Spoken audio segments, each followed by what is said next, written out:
In this foregoing discussion of types of vectors, we have categorized the entire vector into several types like parallel, antiparallel, equal, negative, orthogonal, and so on. All these vectors now can be divided into two different types of vectors like polar vector and axial vectors. Any vector you take. It can be either polar vector or it can be axial vector. General students face difficulty in understanding the basic difference between the polar and axial vector. Let me discuss one by one. First of all, we need to understand what exactly the polar vector is.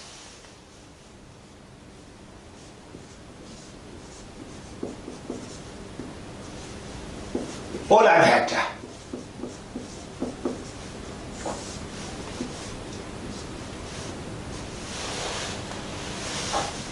Any vector like position, velocity, displacement, acceleration, force, etc.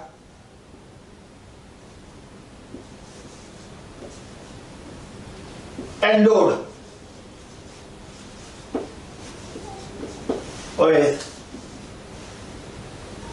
a translational motion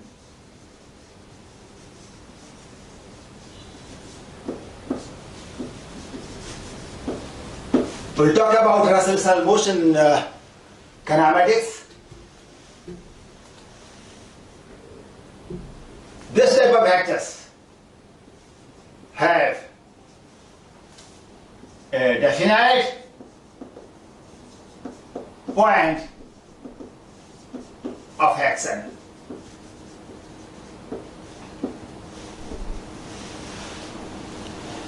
Where these vectors act, we can easily notice. Suppose mango is hanging at this point. The string is connected here and the mango is pulling this point P downward. Mango is applying a force in this way. So this is the force that mango is applying. Gravity is applying a force in this way on the mango. So this force is having a definite point of action. This force F1 is acting at this point P. This force F2 is acting at this point Q. So this is the point of application of force F2. This is the point of application of this force F1. So force is a polar vector. Similarly, with respect to this origin, this mango has this position given by a position vector.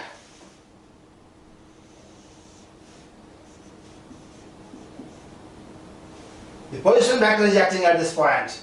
This is the beginning, this is the end of the position vector. So this is the point of action, definite point of action. Therefore, position vector is a polar vector. So polar vectors are the vectors having a definite point of application.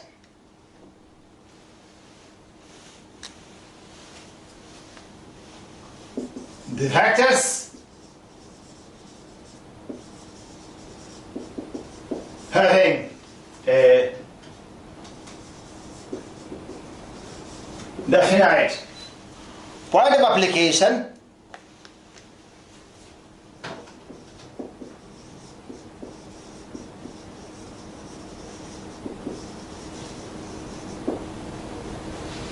are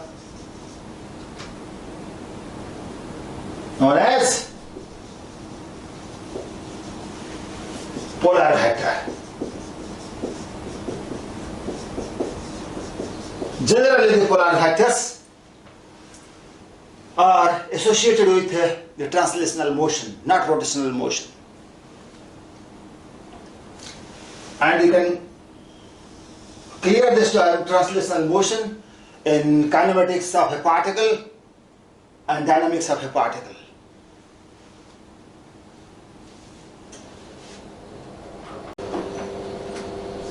Now, axial vector.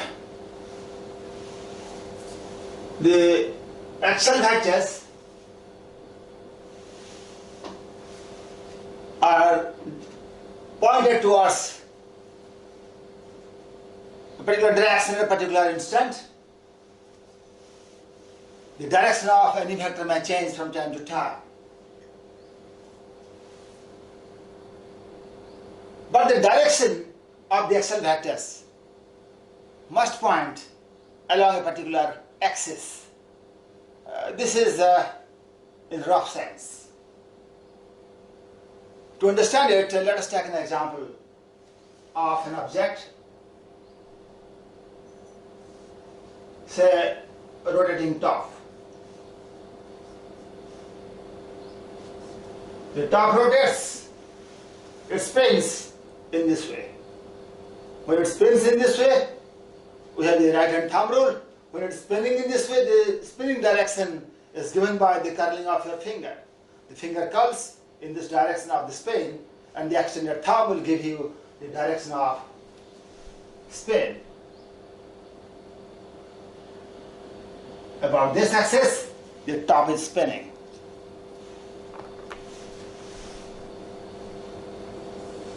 This is a sense of spinning.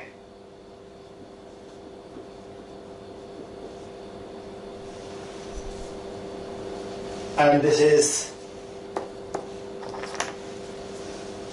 the direction of spin is given by a right hand thumb rule. We will discuss the right hand thumb rule in separate section. This is the angular velocity.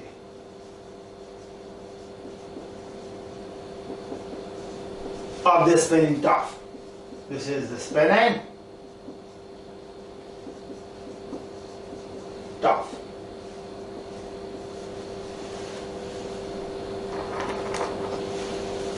Angular velocity is pointing along this axis of rotation.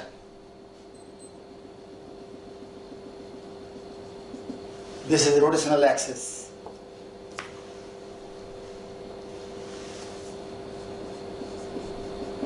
Axis of rotation. Angular velocity points along the axis of rotation, but it is very difficult to say at exactly which point the angular velocity vector is acting. There is no definite point at which angular velocity acts. No definite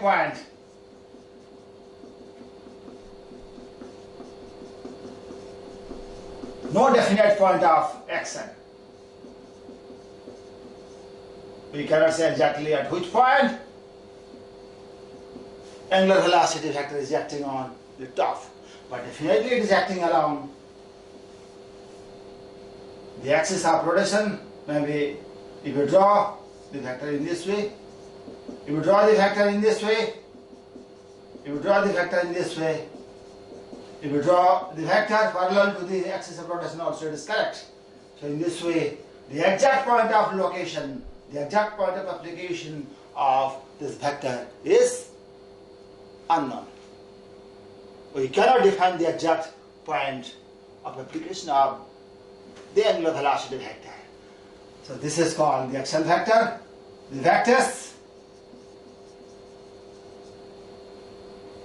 having no definite point of application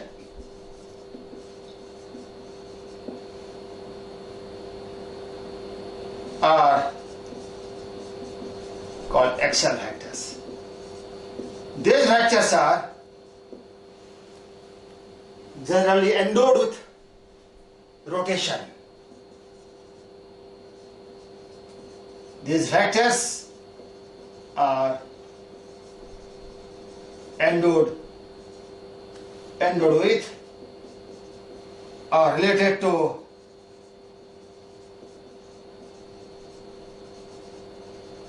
rotation. Let me show you an example, a simple experiment to distinguish between the polar and axial vector. This is a polar vector A.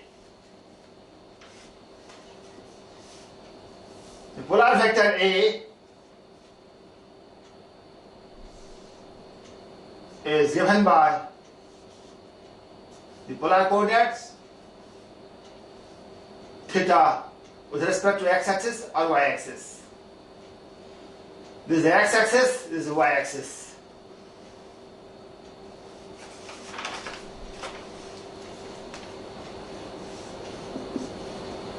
This is the x-axis, this is the y-axis.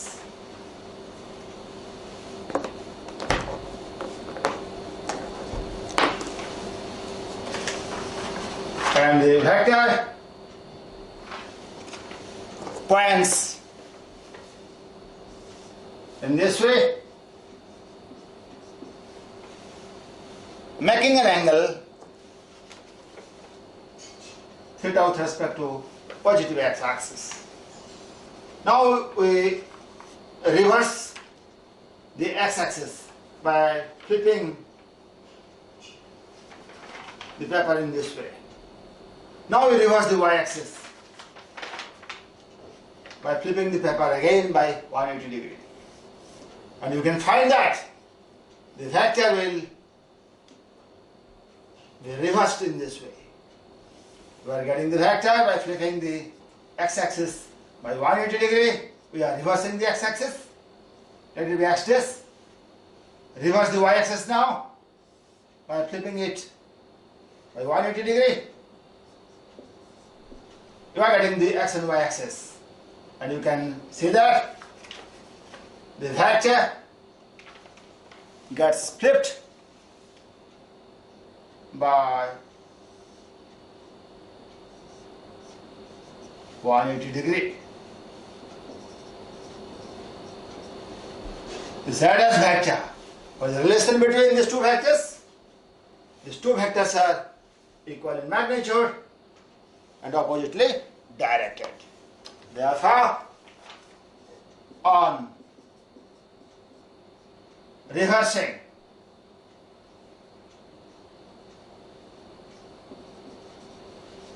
the coordinate axis,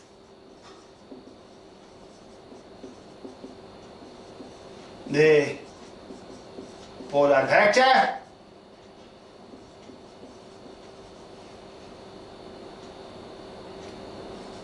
reverses its direction. This is the definition of the polar vector, additional definition.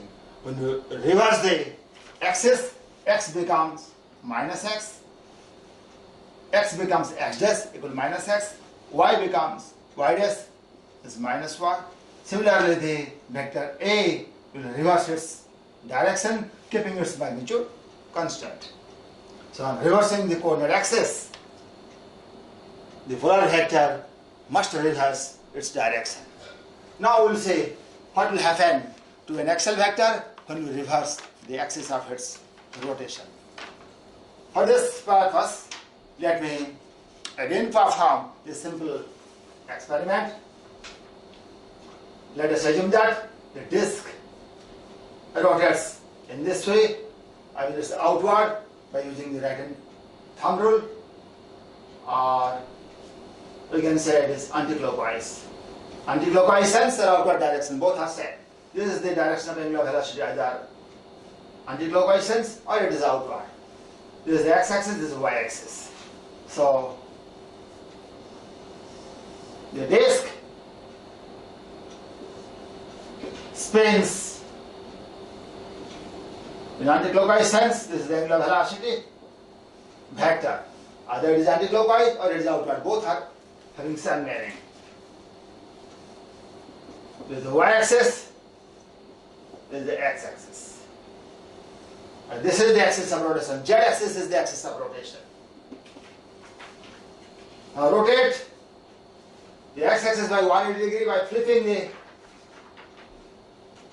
paper by 180 degree. X-axis gets reversed. Or you can say like this. It is in this way we can overlap these two diagrams. Reverse or flip the figure or flip the paper. In this way you can reverse the x-axis. Then again by flipping the paper again by 180 degree down, we can reverse the y-axis. With reverse the y-axis, we can find the disk rotating in same anticlockwise manner.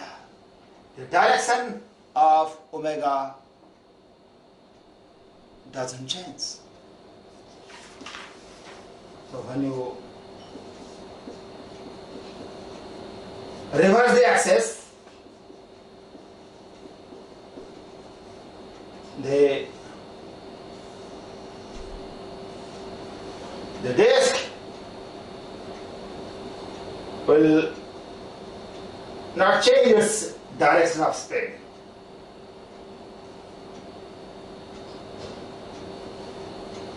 Still, it spins in same direction. It's quite clear.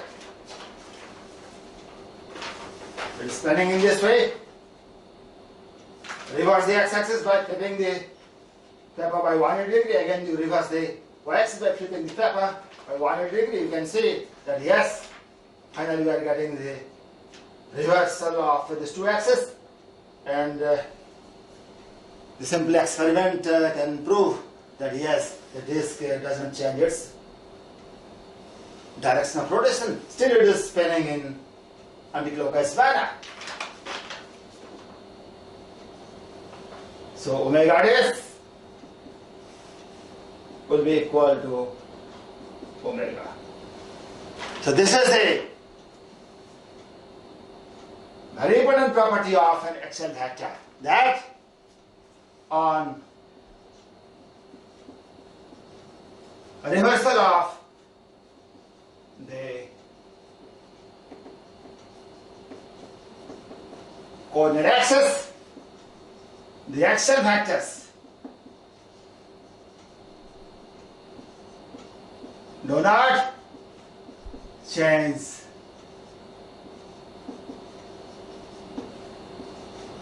their directions. The axial vectors do not change their directions. Or an axial vector doesn't change its direction. So this is the basic difference between the polar and axial vector, is that on reversal of the coordinate axis, a polar vector will reverse its direction, whereas a pseudo or axial vector doesn't change its direction.